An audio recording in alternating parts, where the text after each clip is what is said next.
What is up, everyone? Please take a second to hit that like button. The more likes that we get in a short period of time, the more people the algorithm will bring into the chat to come hang out with us and see what's going on. So please hit that like button and let me know how you're doing. And happy freedom. What's up, Justin? What's up, Gidgy? What's up, Brianna? Bubba, you think she's gonna have a blue dress today? We'll put the poll up here in a second.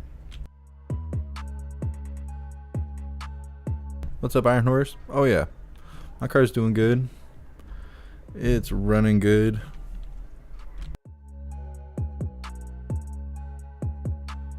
What's up, Amy? Happy freedom.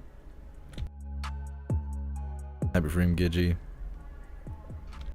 Alright, let's put the poll up.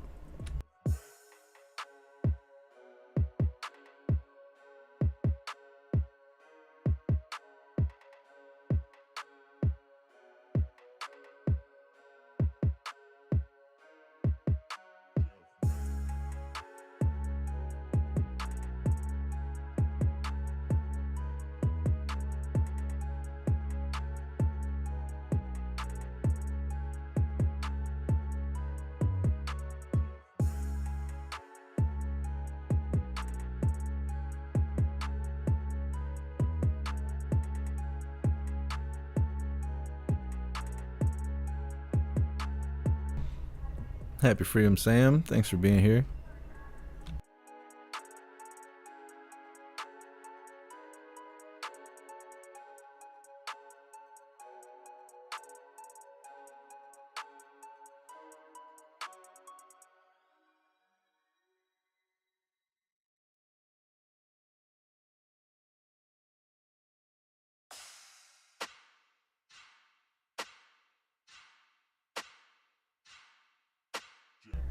Happy freedom, Portia.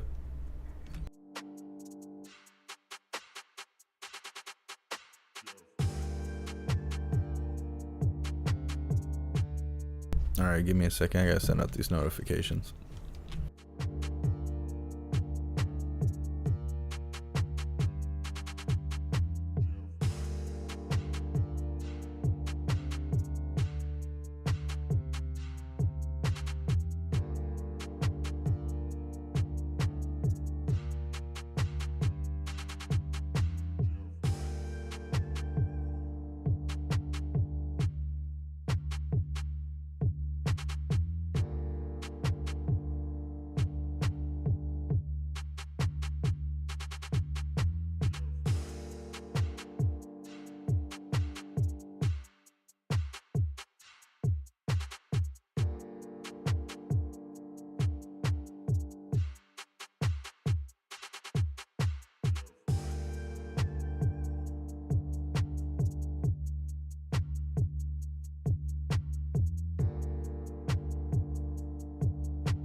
Happy freedom, Haywood.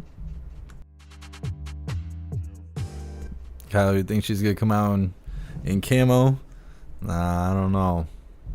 She don't seem like a fighter.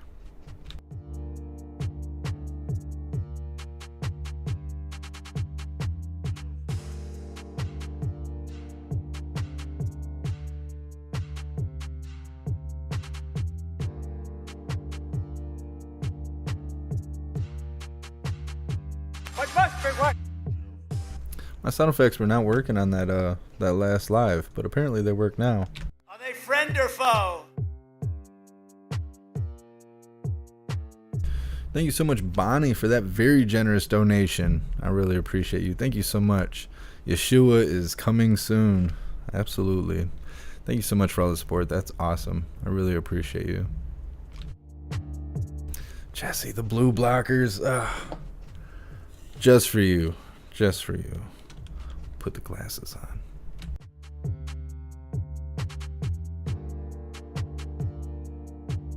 Ocean Frog, she'll be wearing black looking like a Duracell battery. You make it sound like a good thing. That sounds like a good thing for some reason, just the way that comes out. That's what she said.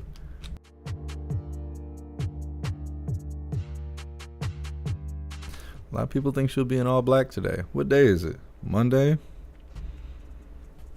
I think she's going to wear something bright. I think she's going to wear like yellow or something like that. I don't know. My gut's telling me. Happy for him, Kelly. Thanks for being here. What's up, Soapbox Luke? Thank you so much for the $5 donation. I appreciate you. Jennifer, you think she's going to be wearing red or pinkish red? Salmon. John Doe, you think she's going to be in green? She might be. Pheno, vomit green. It could be. It could be baby doo-doo green. She's into that stuff. Kelly K, swamp green. What's up, Smokey? Welcome to the live. A lot of people saying black. Oh, you think she might be in purple? I don't think we see Jen Psaki in purple very often. She might just come out and surprise us. What's up, Primetime Patriot?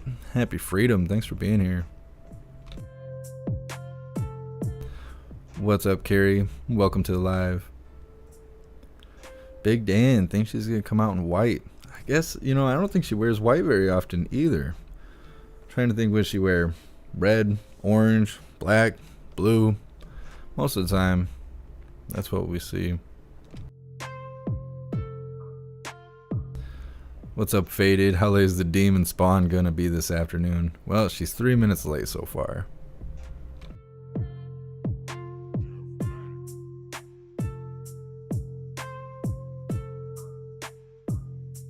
Yeah, gee, that knit orange one is cringe. Yeah. Sometimes she comes out looking like she's in a... what is the word I'm looking for? Not an offender. She looks like an inmate. She comes out in that inmate orange.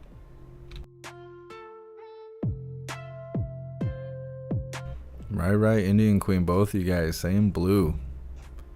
Could be.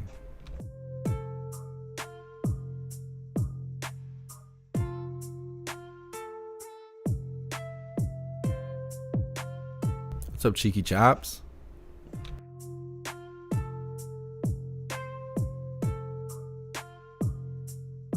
Chris got to get her lies in order. They're trying to fit her human face on. I think it's getting worn out. She's looking rough. They've been sticking them fake eyelashes on her and stuff. I think her human face is getting worn out. They're trying to develop a new one for when she leaves to go work for MSNBC or whatever those letters are. I don't know. She's been looking rough lately. Rougher than normal. What's up, Dennis? Welcome to the live. Rubberneck, you think she'll be in yellow today? That's what I'm kind of thinking. I don't know why. Happy for him, Native New Yorker. Happy for him, Indian Queen. What's up, Brianna? So, Bucks Luke, what happened to the Discord? So, Discord, for the first time in 2 years, changed their terms of service and community guidelines to be more like YouTube. They didn't want misinformation, disinformation, abusing the server, or not abusing, manipulating the server, and a bunch of other terms that do not come with descriptions. Therefore, they can say, oh, your content falls under these community guidelines. We're going to now just delete your whole server. And when that happens, everybody's personal account also gets deleted. So if you're a part of a server on Discord and somebody in the server crosses the line and that server goes down, you will lose your account. So instead of waiting for Discord to burn down, we went over to Gilded. Gilded's alright. It's just like Discord in many ways. It looks a lot like Discord. It's a little buggy though. The bots and stuff don't move over, so I have to do all the notifications by hand. I don't have an automated system yet. They did come out with a YouTube bot, but it doesn't work. So it is what it is. I was wondering how that's gone, and there's been a couple hooligans that still run Discord that have sent me screenshots where they're getting warnings and stuff from the server saying that their content breaks the community guidelines, and if it happens again, then they'll lose the whole server and stuff like that for talking about things that are relevant, not even bringing up any kind of weird Q stuff or any kind of conspiracy stuff that is really far out there. Just normal conversation is having those Discords getting taken down. So we didn't wait around for the house to burn down. We got out of there.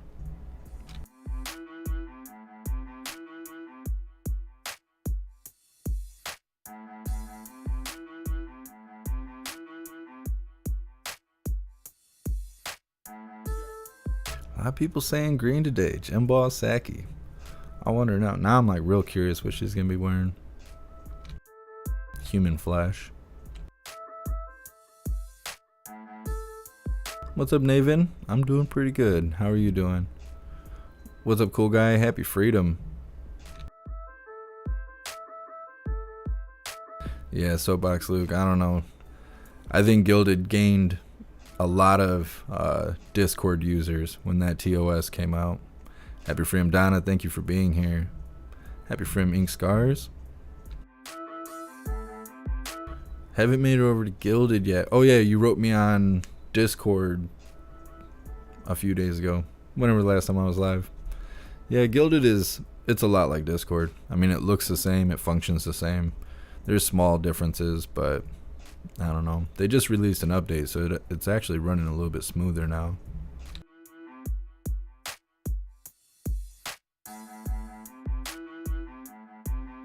Fino, hopefully she won't show up. No, I think she'll show up. I'm not sure why she's late though. I wonder if the Pentagon's doing something. I have a hard time keeping up with the Pentagon schedule. Their stuff is so sporadic. And if there's any kind of briefings with those guys, then Jemball Psaki usually holds off. Or maybe old man Walter fell up a set of stairs. Who knows?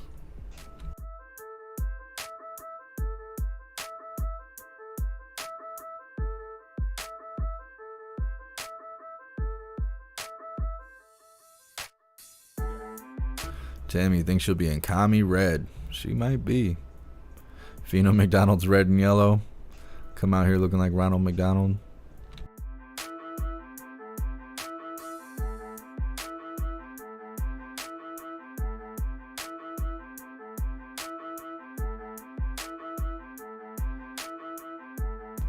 What's up, Hydrodynamic? Plan on covering the open forum J6 committee hearing in June. I didn't know that was happening, but yeah, we will cover it. If you guys have any suggestions for upcoming lives and stuff and you want us to cover it, join Gilded. There is a tab that is dedicated to that. A lot of people don't utilize it. Well, we kind of go in waves. People will all of a sudden utilize it and then it'll die off. But, you know, I don't have eyes everywhere at once. So if you guys think there's something we should be covering, definitely join Gilded, post links or documents or anything that has to do with it, and I will put it on the schedule. That way we will know in advance to be set up. I can put out notifications and let everybody know that there's an event coming up. Rocky, all my information is in the description.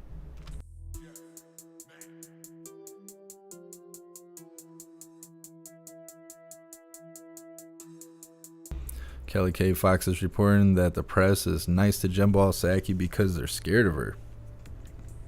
I wonder what there is to be afraid of. The other day there was some guy asking questions and she was like totally ignoring him, and then he was like screaming over everyone for the whole rest of the briefing. And that's the second or third time we've seen that, where they just silence reporters. I'm surprised that people even try and get in there anymore, because if it's not staged questions, she won't answer them. And even when she does answer stuff, she's not really providing any kind of information.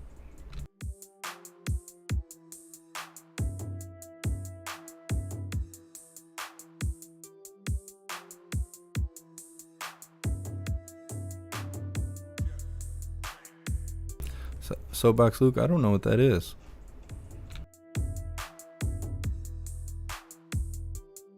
So I'm not seeing Peter yet, but he usually walks in last minute, because I don't see the blonde girl. I don't know the blonde girl's name, but usually if Peter's not there, then that blonde girl will be there.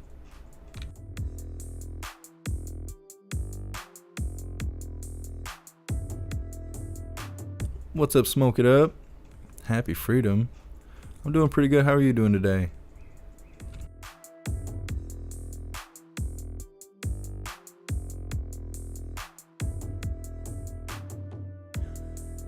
Ah, there's Peter. That is interesting, Black Circle.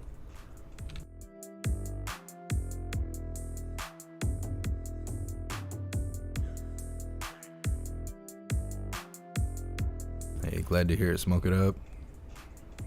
Everybody's saying hope she's wearing orange. I don't know, for some reason I think she's gonna come out in yellow. I don't know why. It might be too bright for her. I mean, those are colors that would go with her skin tone and stuff, since she's vampire looking, all pale and stuff. But, you know, she might come out in black. There's a lot of people saying black today. Wait, I don't know what that is. Happy Freedom Quitting Time. Thanks for being here.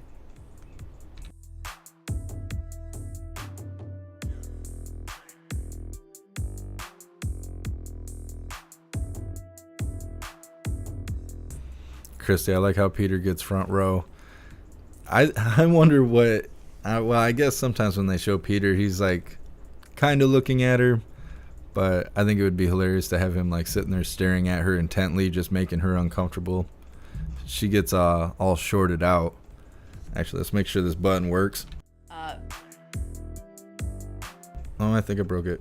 Oh, no, but it's still good. We're going to need that today. I already know.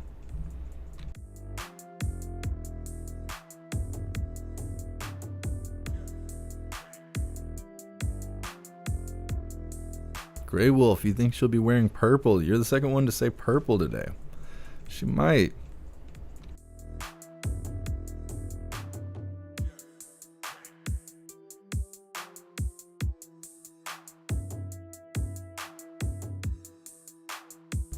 Oh, I see, Rocky.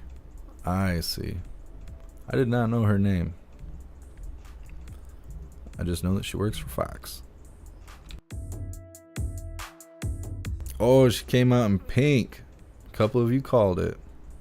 I hope it's muted, my bad. In the second row, see what's happening. Okay, one item for all of you at the top. Tomorrow, the president is traveling to Troy, Alabama to visit a Lockheed Martin facility that manufactures weapons systems such as Javelin anti-tank missiles, which the Biden-Harris administration has been providing Ukraine and the Ukrainians, and because they've been so effectively used to defend their country against the Russian invasion, including to win the battle for Kyiv. For those of you who aren't familiar with Javelin missiles, they are a lightweight, portable, shoulder-fired anti-tank weapon system that can hit targets up to 2.5 miles away. They're highly lethal, and we've sent over 5,500 Javelin anti-armor systems to Ukraine to support the Ukrainian people's fight for freedom. The facility, which the president will be touring tomorrow, has produced more than 50,000 Javelin missiles over the last 20 years. In 2021 alone, they produced nearly 13,000 total missiles, and they currently can produce up to 2,100 Javelins per year. Come on, guys, let's get those likes up. The men and women who work at the facility in Alabama making these weapons have had in the fight in Ukraine. And at the plan, he will deliver, in addition to touring the facility, he will deliver remarks about the security assistance we are providing, highlighting the urgency of the request to Congress to pass funding quickly to help Ukraine continue to succeed against Russian aggression, and to make sure that the United States and our allies can replenish our own stocks of weapons to replace what we have sent to Ukraine. He's also going to highlight how important it is for Congress to move quickly to get the Bipartisan Innovation Act to his desk. Each Javelin missile requires more than 200 semiconductors to make, and boosting domestic chip manufacturing isn't just critical to making more in America or lowering prices. It's also a vital component of our national security. So passing the Bipartisan Innovation Act means America will stay on the cutting edge of new technology. It means stronger, more resilient supply chains. It means out-competing the rest of the world for decades to come. So that's a little preview. Go ahead. Greg, so analysts say that Russia's war in Ukraine has depleted about a third of the Javelin stockpiles of the U.S., and I think about a quarter of the Stinger missile stockpiles have also been depleted. I'm wondering if this keeps up, if the U.S. is concerned, the White House is concerned, that stockpiles for weapons that may be needed in other parts of the world are going to be depleted. Well, first I would say that the Defense Department assesses, of course, ensuring that we have what we need to defend ourselves. And we've been able to transfer equipment from U.S. stocks, including Javelins, to Ukraine without affecting military readiness. We, of course, are looking to replenish U.S. inventories and backfill depleted stocks for ourselves and also our allies and partners, which is why we've requested the resources to do so from Congress through the supplemental bill. But as I noted at the top, really what the trip tomorrow is an opportunity to do is to remind people in the country of why we're fighting, why we're supporting the Ukrainians in this war, the type of equipment and the type of assistance we are providing from the United States, made here in the United States, and why it is urgent to get this funding across the finish line. I love when I time that just right, and she says it right when I say it. For our defense industry here in the United States. I've got one more switching topics. Can you confirm that the president had lunch with President Clinton and give us some details on why? I'm wondering if did he maybe seek advice on midterms from President Clinton? I'm sure they will have a wide-ranging discussion, but he spoke with him a couple of weeks ago. He's had a number of conversations with him over the course of time since his time in office, and they talked about having lunch just a few weeks ago, so this is an opportunity to do exactly that, and I'm sure they will have a broad conversation. I'll also note, which I don't remember if it was reported publicly, but if it wasn't, he had lunch last week with former President Obama as well. Go ahead. Thanks, Jen. On the midterms, speaking of the midterms, so this report in the New York Times, it says that the president's pollster had sounded the alarm about inflation and immigration becoming political liabilities, coupled with this new polling that is out today that shows that voters trust Republicans more, believe that they are better suited to handle both of these issues. So can you speak to how the administration is digesting this data, including these remarks from the pollster? And is there a sense right now that there needs to be some kind of course correction on these two issues, given that polling and the midterms being just 6 months out? Well, let me first say that that report was about a range of polling that goes back to last year, including before a number of events happened, whether it was the invasion of Russia into Ukraine or even the uptick of COVID that we saw late in the summer and into the fall, really primarily in the fall. And what I would note as you're looking at that is that, one, there's a consistency with a lot of public polling, a lot of what we've talked about here in this room, but also our actions and the efforts that the president has undertaken from the beginning of this administration, unrelated to politics, really focused on policy making, are unaddressed or have been focused from the first day on exactly those issues, whether it was lowering costs for the American people, making sure we took steps to address a long broken immigration system, or of course addressing the pandemic and the continuing fight against the pandemic. So in terms of the course correction question, I would say that as you look to, well, I'm going to be careful about not getting too much into politics from here, but what I think you can all expect to hear more from the president in the coming months, and more from other Democrats as well, is the contrast of what his agenda represents, what he is fighting for, who he is fighting for, what he is going to do to lower costs to address inflation, what he would propose to address a broken immigration system, and the contrast with the other side, which in our view does not have a lot in the cupboard. So that is more about the time of year that we are approaching, less a course correction from ongoing policy work that has been done from the beginning. But given the situation at the border right now, and this pollster's warning that immigration seems to be a growing vulnerability for the president, does the White House believe that to be the case, that immigration could become a very serious liability for this White House come November? Well, I believe that a lot of the reporting in that story dated back to memos from last year as well. And I would note from many of you who were in this briefing room, we talked a lot, I'm looking at you, Peter, a lot about immigration in this room back to last year, in part because the system is so broken. It is long overdue to be fixed. That's why the president proposed a bill on his first day in office.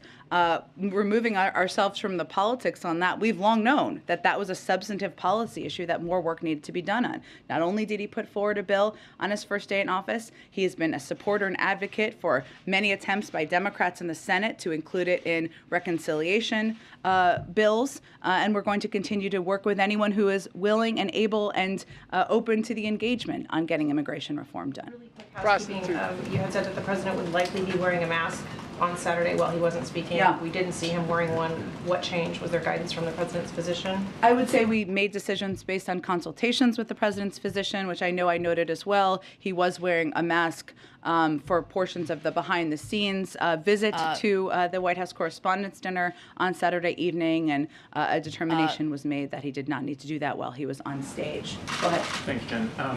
Finnish local media are reporting that the country is planning to apply for NATO membership next week. Is that something you're aware of? Well, we've seen some reporting, and I'm not going to speak for them, of course. We, of course, support the policy of NATO for those who are interested in joining to aspire and meet the qualifications to join, and certainly support any decisions by Finnish leaders and others to do. Holy, every other word is More broadly, what is the president's personal view about just the question of NATO enlargement, about whether that's something that would be an effective step to address the security challenges that are posed by Russia, or something that would be a provocation? Well, the president supports the open door policy of NATO and supports those who have aspirations to join to apply for membership, and the role of NATO in making those determinations. But I would say, broadly speaking, what we all look at, the president, other European leaders, is the fact that President Putin's clear objective at the beginning, prior to his invasion, at the beginning of this war, was to further divide NATO, to further divide the West. That is the exact opposite of what we're seeing here with these reports, and also just the broad unity across Europe and the United States, the West. Amazon told its employees today that they would be providing a new workplace benefit to allow workers to travel to other states if they need to for abortion procedures. I'm curious what the White House thinks of that, whether that's something that is appropriate as there are more restrictions on abortion rights, and whether that's something that unions should seek in collective bargaining negotiations. Sure. Well, I don't have any comment on a decision by a private sector company. We know our view on the archaic abortion laws that we've seen put into place across the country in some states, far too many states. I'm happy to check if there's more we have to say on it. Go ahead. Thanks, Jen. Congressman Adam Schiff, who's part of the delegation that traveled to Kyiv over the weekend with House Speaker Pelosi, says that they heard new requests from Ukraine in terms of needs that they had not heard before, and also said they made recommendations to President Biden afterward. So can you talk about what those needs are that Ukraine has, and what recommendations the lawmakers made to President Biden? Well, the president spoke with Speaker Pelosi, but also the entire delegation. I believe we put a pool note out about this yesterday after their visit to Ukraine, before they went to Poland. I believe that was where it took place, and in their travel. He is looking forward to getting a more extensive briefing from them when they return. Now, the House is out this week, so it may be virtually this week, or it could be when they return next week. So I don't have any more details to speak to what the Ukrainians requested or asked for in their conversations. And nothing on the recommendations from lawmakers either? Again, I don't have anything more to read out. she's like emphasizing her like hardcore for no reason. This supplemental funding request that the president is going to be making a strong case for tomorrow when he travels to Alabama, and we are really going to continue to consult with and rely on the advice of the Department of Defense on what weapon systems and equipments the Ukrainians need to continue to succeed in the war. And given these two high-profile visits that we've had, Defense Secretary Austin, Secretary of State Blinken, now House Speaker Pelosi, should we expect that it's only a matter of time before President Biden goes? Well, there's no plans in the works at this time, and obviously we'll continue to assess. And as you know, our objective is to reopen the embassy, to have our diplomats back there, not just traveling back and forth, but present in the country. And I know the president would love to visit Ukraine, but no plans in the works at this point in time. And one more question. In about a week from today, Russia is expected to have its so-called Victory Day. What is the White House expecting President Putin to do on that day or in the next 7 days leading up to that? Well, we know that President Putin has emphasized the significance of this day for him and for the Russian military, but I don't have anything to preview or predict at this point in time from here about what they may or may not do. And I expect we'll have more to convey about what we will do in advance of Monday. Yeah. Oh, wait, just to clarify the last point, you expect you'll announce more things that the United States will do ahead of May 9th? We will certainly mark our support for the Ukrainians and the Europeans in some capacity, but I don't have anything more specific at this point in time. Yeah, Jim? go ahead. Sounds interesting. On Alabama. Sounds like what? No, that was good, yeah. Alabama. President's the subject of plenty of Republican attack ads down there, so I'm curious, is anyone meeting him of the elected official variety when he's in Alabama tomorrow? I expect we'll have more for you tomorrow on that once it's finalized. Typically, we don't finalize until the night before. She's like grimacing and smiling at the same time. Her javelin? I believe that was in my notes, yes. I will double check that that's accurate, but that is my understanding. There continue to be, but that is why we need the Bipartisan Innovation Act signed, and why we need to ensure that we are not reliant on the whims of others in order to continue manufacturing here in the United States. No, you guys haven't missed Peter yet. He's next. He said Saturday night he wanted to meet with them. Yeah. Is there anything more about how that came together as quickly as it did? I mean, obviously they were here in town, but anything else we can learn about getting this meeting together so quickly? Well, I would say after the president made those comments, obviously we went into action to work to set up the meeting on Sunday and see if Deborah and Mark Tice, Austin's parents, would be available. Since I would note that since the December meeting with our National Security Advisor, Jake Sullivan, our Principal Deputy National Security Advisor, John Feiner, and other NSC officials have met with the Tice family in person on 3 occasions, including a meeting just last week. And so we have been very closely engaged with the family, and obviously meeting with the president is an additional and more significant step in that regard, but we have been in close touch with them as well. And what is the current U.S. government understanding of Tice's whereabouts and status? I don't have any updates to provide to you from here, but what the president will certainly convey, and I'm sure we will have a written readout after the meeting, is that we will continue to do everything we can to bring him, and as we do with any American, home. And I would note that, of course, we have a special presidential envoy for hostage affairs, as you know, and you have become familiar with because of our ability to bring Trevor Reed home. Obviously, certainly a different circumstance, but we have an entire apparatus and effort through the interagency to work and doing everything we can to engage with leaders, with countries, even some we certainly do not have diplomatic relations with, to bring Americans home. Can you speak to the president's expectations for the First Lady's visit to Romania and Slovakia this week, and what he would hope she could do on his behalf?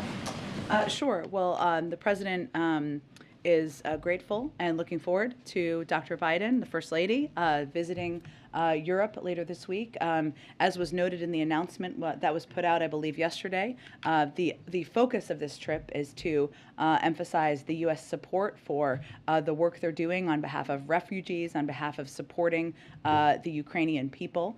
And she is going, and I think the significance of this should not be lost, over Mother's Day to really show this support. And so the president is grateful for her willingness to do this and for the important role she'll play in representing the United States during her visit to Europe and through these meetings. And as work continues on the Ukraine aid and the COVID funding that's needed, is there any additional insight on the view of the White House about whether those should proceed only if they're fused together, or could they be passed separately? I know you're deferring to Schumer and his plans, but is there any update on how you see that playing out? Well, Kelly, the president put them forward together because that would certainly be his preference. And while he is obviously traveling to Alabama tomorrow to emphasize and really make a strong call for the urgency of moving the money for the Ukrainians forward, it should not be lost on anyone that there is a dire need for money to continue to fund our needs on COVID. And I would note that there were reports, of course, over the weekend from many of your outlets as well, including this morning, about a range of new subvariants and that have prompted some surges in different parts of the United States. This is a reminder. That is a reminder of how vital it is that we are prepared, that we are able to purchase in the future, if science and the magic of science makes it possible, modified or variant specific vaccines or treatments to protect the American people as we continue battling COVID. And without additional funding, we're not going to be able to do that. And we will be last in line, behind the world, which is exactly the opposite of the place we've generally been. And one last question. The vice president tested negative. Yes. I understand she will be returning to work. Yeah. Obviously, the president has some travel. But even with her negative test and a plan to wear masking, are they going to resume their in-person contact, or is the president's physician going to suggest a little more time for the two of them to be apart until she clears any further. Sure. Let me check on what they might have scheduled. She will be wearing a mask through the 10 days, which is what our protocols are here. And we, as noted, tried to socially distance in meetings with the president, even as the vice president. But I will check and see if there's any meetings that she would be participating in. Go ahead, Peter. Thank you, Jen. So the DHS secretary is now talking about people on the terrorist watch list crossing the border into the U.S., and he says, we know where those 42 are. Why isn't he saying, we know where those 42 are, they're in jail? Well, Peter, I would really point you to the Department of Homeland Security to get more follow-up details on his comments. I know he's spoken extensively at a range of hearings and obviously on a range of Sunday shows yesterday, including on Fox, I believe. So then what is the president's priority? Would it be stopping potential terrorist attacks or letting these migrants come in? Well, again, I think as we noted just a couple of weeks ago when there was reporting about the number of individuals who are on the watch list being stopped at the border, that was the Border Patrol doing their jobs. That was the system working. And certainly part of the role of the Department of Homeland Security is to keep our country safe, keep the American people safe, and I think that's an indication of Secretary Mayorkas' work to do exactly that. But so if it takes 19 people to carry out the September 11th attacks, what do you guys think 42 people on a terrorist watch list might be capable of? Again, Peter, the number one job of the President of the United States, the Vice President, certainly the Secretary of Homeland Security, is to keep the American people safe. And I think a lot of this reporting you're referencing is an indication that they're doing their jobs and doing exactly that. And then on another topic, does the president know that DHS is putting together this disinformation governance board?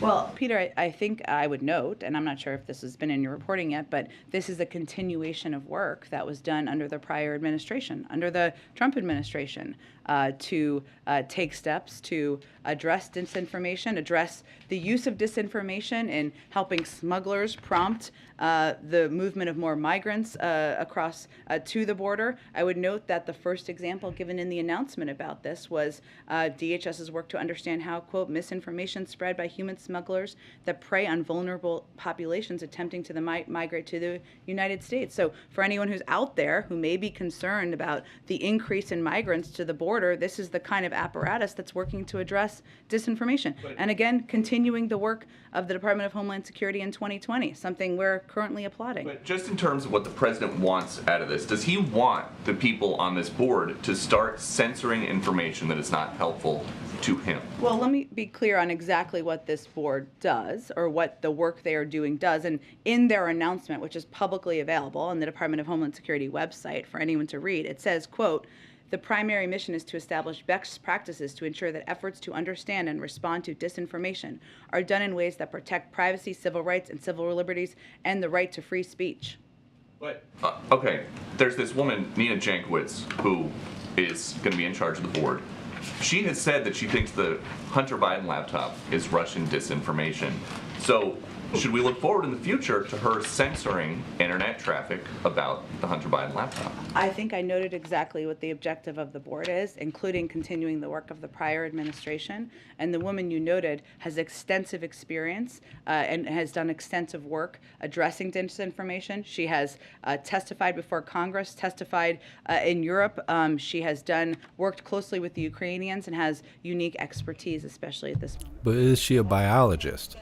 Following up on the question about the stockpile and weapons, some experts... I like how he asked about migrants and she went straight to disinformation. What do those two things have to do with each other? The president is comfortable with the pace of contracting and defense industry production. Certainly. Look, I think I would point you to the Department of Defense for any update on the status of contracts and they have quite a bit of experience in contracting and how they are navigating that. They do assess, of course, as they are making decisions about what type of equipment and materials we can provide, ensuring that it continues to allow us to defend and protect our homeland. And they are confident in that, and the president is confident in that.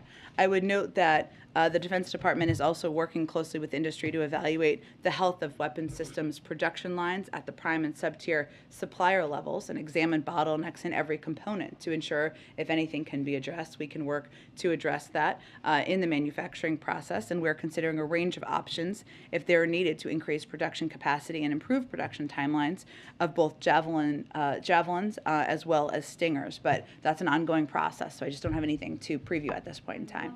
On inflation, has the White House analyzed at all how much student loan forgiveness would impact inflation? I know there's been outside analysis of that, but I don't have any internal analysis at this point to preview for you. Thanks, Jen. You just said a moment ago that the president would like to see the COVID aid and the Ukraine aid move together. I think last Thursday he said he didn't really have any kind of preference on how Congress moved it. So did his thinking change on this, and if so, why? That was what he put forward in his letter, but what I'm not going to do, and he's not going to do, is get into a hypothetical of what he would or wouldn't sign. Well, okay, but he's not urging specifically that Congress tie them together in a single package. He said that was his preference in the letter he sent up to Congress. But again, there's a process that needs to be underway. But the point is they're both urgent for different needs, and we're going to continue to press Congress to move them forward. And when Congress, I guess when the full Congress comes back, are you guys planning to send up officials, as you've done in the past, to urge them to pass this COVID relief? Is there any kind of full court press you all are planning on that? Absolutely. I don't have anything at this point to preview. I'm sure as we get later in the week, when we'll have more updates on the schedule for next week, we'll have more to convey. But certainly, we haven't waited for Congress to be back. Our team has been in touch with members, with their offices, with teams, making clear what the urgency is at this moment. Thanks, Jen. Is the president, or how is the president following the evacuation of civilians from Mariupol? And can you share whether the United States played any role, whether helping organize, strategize, give advice on the current humanitarian corridor?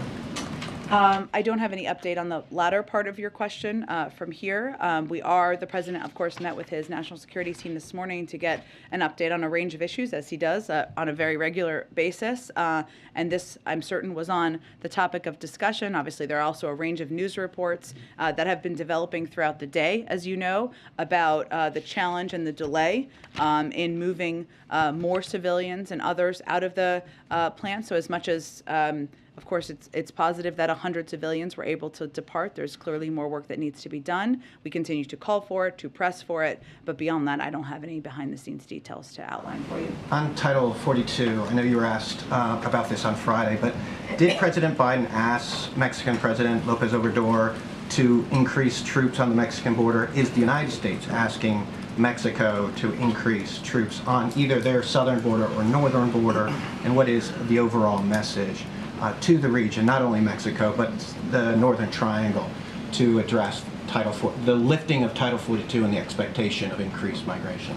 Well, as part of the conversation, which again was very constructive, it was neither threatening nor pressing in that manner. It was a conversation that was put together in part because of the timeline of the lifting of Title 42, and discuss ongoing cooperation and work on the security front, on the economic front, as we prepare for the lifting. But I just don't have more details beyond what was put in the So no details on whether troops, there was a request for troops? There will be ongoing conversations that will happen as we coordinate in the lead up to the lifting. Go ahead. Thanks, Jen. A question on executive actions. The president, as we've talked about, is mulling taking executive action on several high-profile issues like police reform, student loans, and several groups of lawmakers have said that they want their own. They've made their own executive action request. So, is it a conscious strategy of the Biden White House to rely more on executive action authority going forward in the coming months? I wouldn't say that. I would say we're going to do both. Look, there are steps that we certainly would like to see Congress move forward on, or we would have liked to have seen them move forward on in some cases, police reform as an example. And when the bipartisan process paused, we stepped up the process of considering and reviewing executive action on that front. And that is true in a range of areas. But the preference is, of course, legislative action because it's more permanent, it's more lasting. But we will continue, and the president will consider using his executive authority, capacity and capabilities throughout his presidency. But I wouldn't say it's choosing between. We are still continuing to press for the passage of the Bipartisan Innovation Act, for work that we feel could be done on a bipartisan basis, whether that it is on helping veterans or on mental health issues or opioids. But he will also, of course, continue to consider his options he can take with his own authorities. Can you talk more about the timber of the conversations with lawmakers? Is there pushback saying, you should do, your job and pass laws, or how do those conversations go? I just don't have more to read out for you. I'm sure the lawmakers can speak to you about it themselves. Go ahead. Thank you. On following up on the student loan comments, the student loan relief comments from last week, President was clear that he was not supportive of $50,000 for relief. He's expressed concern in the past about providing relief to, mentioned, graduates of Yale, Harvard, and Yale, and Penn. Does he still hold a concern that pursuing student loan relief could provide a giveaway to certain college graduates? And as a result of that, is there consideration of having income caps with any sort of student loan relief? There is, and he's talked about that back to when he ran for president. I would say when he talks about the type of schools, there are a number of schools, some you mentioned, that have larger endowments than other schools, public universities and others. And so what he's referencing is making sure it's targeted to those graduates who have the greatest need. And would that, in the effort to have that target, would the student loan relief apply to students of both public and private institutions? Again, it wasn't meant to discriminate. It's more meant to make a point about where the needs are greatest. And that's why he has talked about in the past having an income cap as well. But we're not at the point where we have a final proposal or a final executive action or anything along those lines. And when we do, we will of course detail it to all of you. And following up as well on the Disinformation Governance Board, reading the announcement as well, two examples were pretty prominent. That was, you mentioned, combating disinformation from cartels, and then also disinformation from extremist groups. Yes. Just in terms of clarifying here, can you help me kind of assess how this would look for like the common the person that's at their computer right now that sees disinformation online, or for cartels it's usually buying a segment on the radio and saying now's the time to come. How exactly would this board combat that? Would it just be fact checks, publishing guidance, or what would Americans actually see when it comes to the work of this board? Well, it's continuing work that was done by CISA back to 2020. So what this would do is continue that work, and it would help coordinate internal activities from the department related to disinformation that poses a threat to the homeland. So you gave some examples there of terrorist threats, of course, but also, which is different, the smugglers' work that they do pushing disinformation. The mandate is not to adjudicate what is true or false online or otherwise. It will operate in a nonpartisan and apolitical manner. It's basically meant to coordinate a lot of the ongoing work that is happening. And what their focus is, on disinformation and threats to the homeland, as I noted, which things that would incite violent extremism, human traffickers and other transnational criminal organizations, any efforts that malign foreign influence, anything that would endanger individuals during emergencies. So a lot of this work is really about work that people may not see every day, that's ongoing by the Department of Homeland Security. Would there be something public-facing they would see, or would all of this happen kind of behind closed doors amongst they certainly will consider putting out public products that represents the department's view on disinformation-related manners, but that's their overarching objective, and I don't have a determination of what that format would look like at this point. One more on that, just what will DHS be relying on when determining what is information from extremist groups? Will they be relying on the FBI's sort of, lists of groups that could pose extremist violence, or is there some other kind of platform that DHS is relying on to identify? Sure, I understand your question. I'm not sure there's much detail I can get into from here. This is, again, ongoing work that has been happening by CISA back to 2020, and I would point you to the Department of Homeland Security if they have more details on any sources they're looking at. Is this being run through CISA then? It was run through CISA for back to 2020. It's continuing that work and is part of the Department of Homeland Security's work. Yeah, one more on student loan, student debt forgiveness. Republicans have already been setting out to criticize any action that the president takes as a move that is elitist, that helps the wealthy. If there are income caps that you just discussed there, would it be done in a way that prevents this program from being a program for college-going wealthy, and one that would be equitable in terms of helping kids maybe who need it more, or students who need it more? Well, that's the goal, right, is to make sure it's targeted at people who need help the most. Okay. And then the Washington Post reported that the White House is in talks of having employees of Starbucks and Amazon who help the respective union drives there perhaps visit the White House. Can you confirm that? Is that does the president want to host those union workers? Well, we are in regular touch with union workers and union leaders. In large part because the president has long been an advocate of collective bargaining rights and of the right of anyone to choose to join a union. But I don't have anything to preview in terms of a meeting at this point in time. Go ahead. Thank you, Jen. Following up on the question of Speaker Pelosi going to Kyiv, at that time it was just Democrats who went with her, no Republicans. Is the president disappointed at all that this might have been a missed opportunity for a show of bipartisan support, not only to Americans, but to Ukrainians and the Ukrainian president? Well, I believe her office spoke to this already, and they conveyed that they did offer to include Republicans on their trip. And as would be standard for security reasons, they didn't get into details about the fact that they would be going to Ukraine. They conveyed it as a trip to Poland, and any Republican they reach out to declined to join the trip.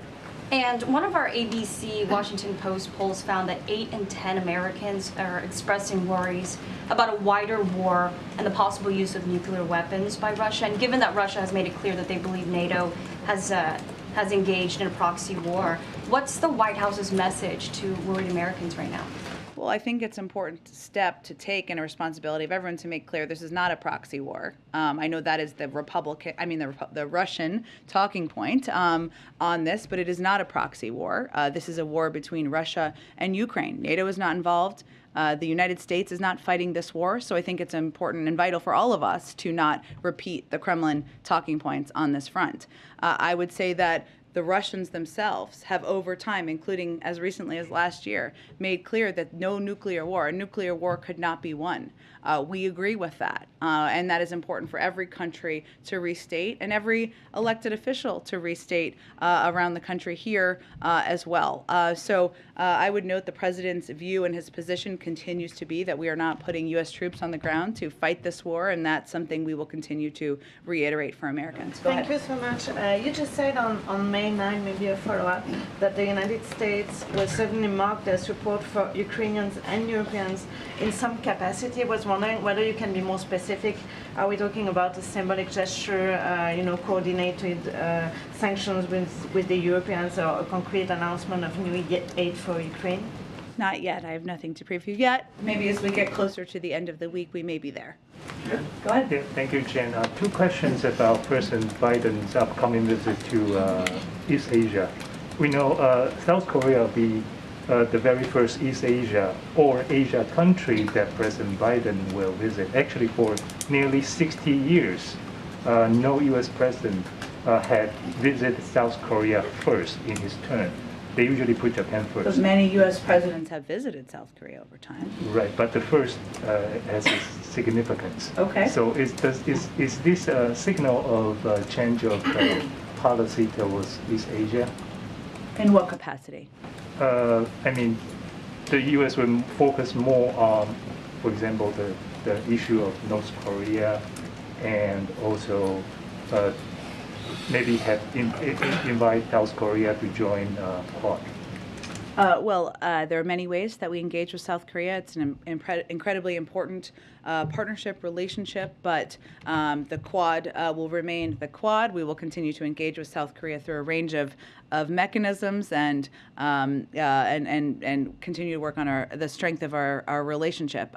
In terms of the order of the trip, I would not overread into that. Obviously, we have a strong relationship with Japan, strong relationship with South Korea. I'm certain North Korea will, of course, be on the agenda, prominent part of the agenda. We'll have more to preview as we get closer to the trip. Actually, President-elect Yoon, he said he is possibly reviewing South Korea's joining of Quad if invited. Will we see the invitation from the United States to invite South Korea to join the Quad? I don't have any prediction of that at this point, but I would note that we have an incredibly important, vital relationship with South Korea. We work on a range of issues in the region and around the world, and that is the reason why the president is going to be visiting later this month. Go ahead. Thanks, Jen. I have a few. Senator Tim Kaine said yesterday that the competitiveness bill, COVID funding, and Ukraine aid are three big tasks ahead of us in May. That's a pretty tall legislative order for a 4-week time period. What is the president doing specifically to get those legislative priorities across the finish line this month? He's going to Alabama tomorrow.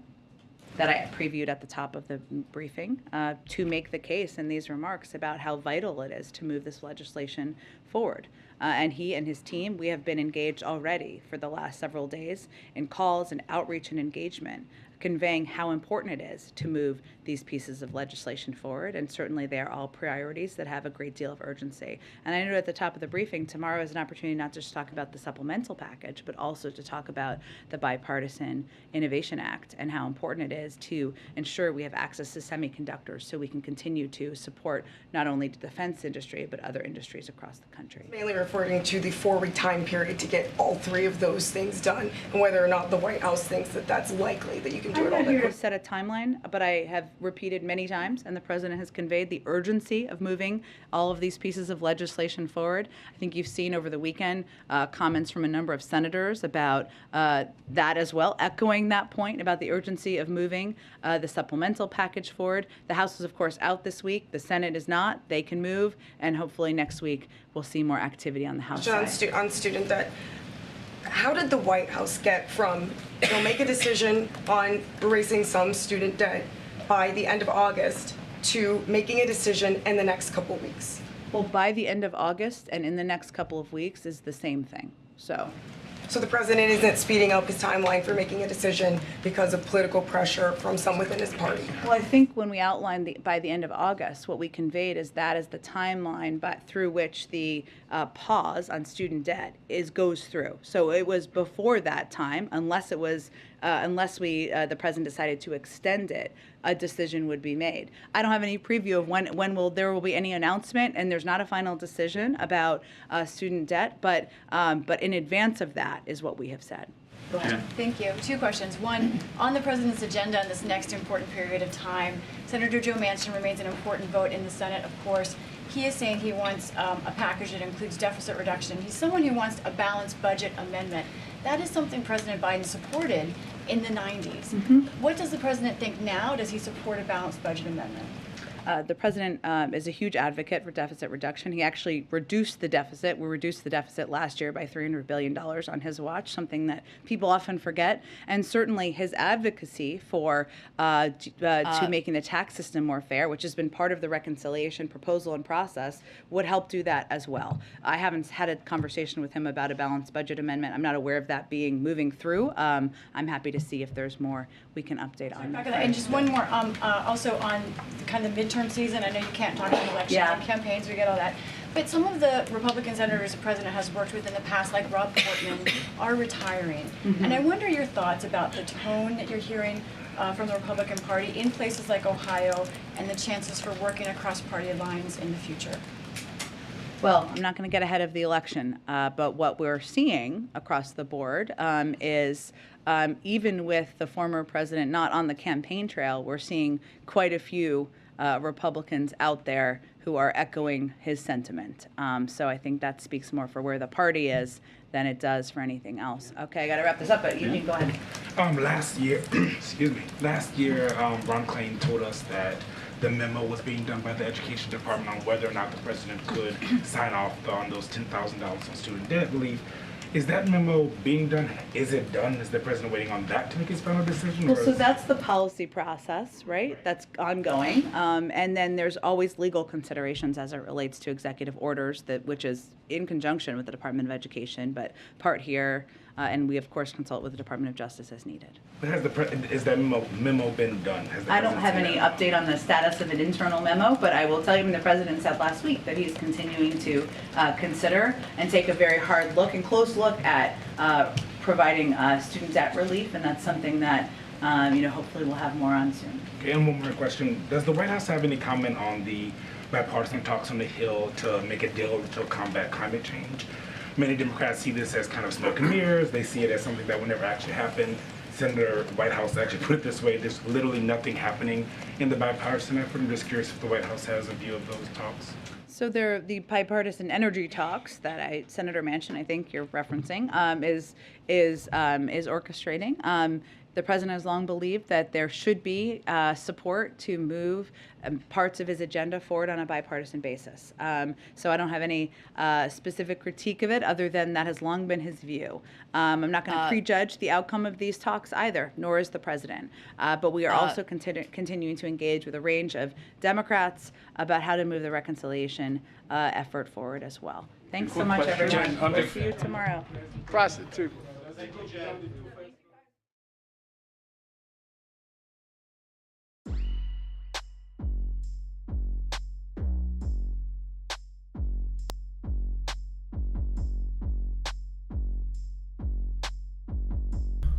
Well, there it is, lying and crying from the White House. She answered 0 questions. She got off easy with Peter there. I like how he was talking about immigrants, and then she went straight to talking about disinformation and censoring people. So stupid. So stupid. And 2 reporters seem to have lost their voice. I'm wondering if they were participating in protesting. Maybe that's just me being corrupt from covering so many protests and stuff. But now you're people losing their voice, especially in D.C. It's a good chance they were out there protesting over the weekend. Probably crying for, the blue and yellow flag that I can't talk about because it's now a red word on YouTube. Either way, thank you guys so much for being here.